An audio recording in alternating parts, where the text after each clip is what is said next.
this video, we will be discussing the select icon. The select icon will be one of your most used icons. Down in the bottom left, the fifth icon in from the left-hand side, you have a square with a navigation arrow. When I select that icon and select an image, I am instantly given 4 new icons up at the top of that selected image, and I see the buttons on all 4 corners and all 4 sides of that object. With these buttons, or the circles, I can grab a corner and drag to resize. I can click in the center of the image and bring it over to the side, click and drag. These images that I see here of these 3 puppies, I can again click on an image, grab a corner, and drag to resize.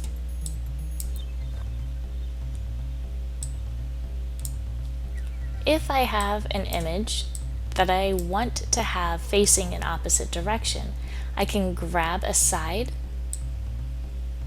and flip that image.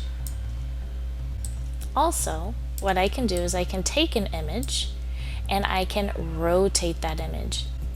We have a rotation icon here in the lower right hand corner of this image.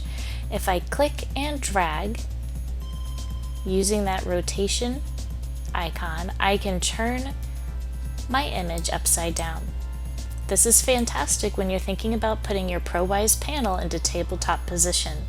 You'll want to take the image and flip it upside down so that a student who is at the top of the panel can now see an image that is facing. The select icon is used to move images around to resize, but also, as I pointed out, you can rotate, and you are also given 4 additional icons up at the top of the image that is selected. The first icon is your edit icon. Your edit icon allows you to do all of these things listed here: cut, copy, paste, duplicate, infinite duplicate, group, image crop, transparency, order, and alignment. We will go into more detail on all of these in a later video. Next is your linking, your paperclip. Your paperclip will allow you to add building blocks, sounds, links, and a frame to your image. The third icon is your lock icon, meaning you will not be able to move this around. This is fantastic when you're thinking of creating a lesson that the students will be navigating. This will allow students to annotate and navigate around an image without actually moving that image. Lastly, we have the trash can,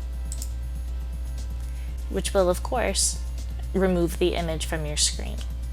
So again, the select icon looks like a square with an arrow in it. When that is selected and you select an image, you are able to move that image around. A little tip for you is if you bring in a tool, if you remember from a previous video, if I went to the media library and I went to tools and I brought in any tool, if I want to move this around, I would go down to my select icon, I would click on it to move it, but I'm trying to move it and I notice it's not moving. I notice that I have shaded in circles in the corners and on the sides. That is because the image is locked. Your tools will always come in a locked position. If you would like to resize or move this tool around, you need to first unlock the tool, then you may resize, position, and rotate. Again, your select icon, located on the bottom left, looks like a square with an arrow in the center, will be one of your most utilized icons as you create your lessons in Presenter 10.